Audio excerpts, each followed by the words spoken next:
Welcome to யாஜிரா வீட்டில் ஆன்மீக channel. Hi, எல்லோரும் எப்படி இருக்கீங்க? நீங்கள் இன்னும் நம்ம சேனலை சப்ஸ்கிரைப் பண்ணாமல் இருந்தீங்கன்னா சப்ஸ்கிரைப் பண்ணிடுங்க. வீட்டில் ஆன்மீக சேனலின் அன்பான வணக்கங்கள். இன்று வராகி அம்மன் வழிபாடு செய்வதற்கு அம்மனுக்கு நன்றியை தெரிவித்துக் கொள்கிறேன். வராகியை வழிபட்டால் என்ன கிடைக்கும்?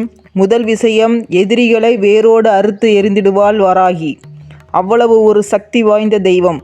இரண்டாவது விஷயம், நிறைய பேர் வாழ்க்கையில் கண் திருஷ்டி அதிகமாக இருக்கிறது என்பார்கள்.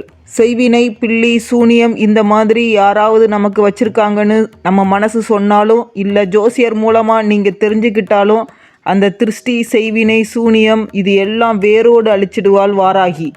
மூன்றாவது விஷயம், நம்மளை ஏமாத்துறவங்க, அதாவது நமக்கு 5 லட்சம் தரணும், ஆனால் அவங்க நீங்கள் எனக்கு கொடுக்கலை, கம்மியாக தான் கொடுத்தீங்க, 2 லட்சம் தான் கொடுத்தீங்கன்னு உறுதியாக சொல்லுவாங்க. பண ரீதியாகவோ மன ரீதியாகவோ ஏமாற்றம் இருந்தால் அந்த இடத்துல அவங்க நம்ம எதிரியாக மாறுவாங்க.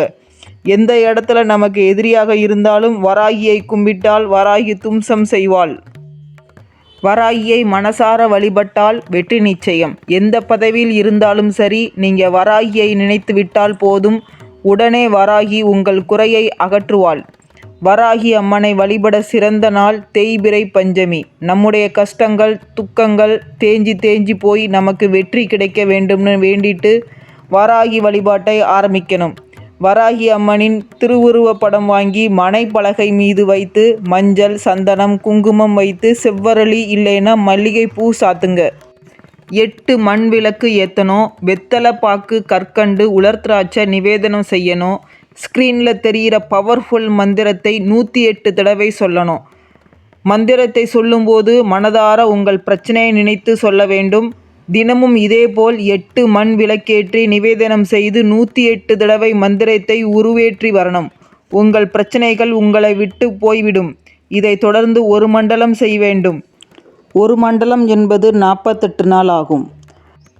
இடையில் மாதவிலக்கு வந்தால் அந்த 3 நாள் அல்லது 5 நாள் ஸ்கிப் பண்ணிருங்க. எப்படியாவது 48 நாள் கணக்குப்படி இந்த பவர்ஃபுல் மந்திரத்தை உருவேற்றி வாங்க. நீங்களே சொல்லுவீங்க, பிரச்சனைகள் எல்லாம் காணாமல் போயிடுச்சுன்னு. வராகி அம்மனின் மந்திரங்களை முறைப்படி தூய எண்ணங்களோடு செய்து வருபவர்களுக்கு வராகி அம்மனின் முழு ஆசி கிடைக்கும். மங்களம் பெருகட்டும், ஐஸ்வர்யம் பெருகட்டும், மங்கள நிகழ்ச்சிகள் நடைபெறட்டும். வாழ்த்துக்களுடன் யாஜிரா வீட்டில் ஆன்மீக சேனல். நம்ம சேனலை சப்ஸ்கிரைப் செய்யுங்கள். இது போன்ற பதிவுகள் உங்கள் மனதை அமைதிப்படுத்தும் நம்புகிறேன். ஒவ்வொரு மனிதனுக்கும் தேவையானது மன தூய்மை. மன தூய்மை அடைய வேறொரு ஆன்மீக பதிவில் சந்திப்போம். தேங்க்யூ ஃபார் வாட்சிங்.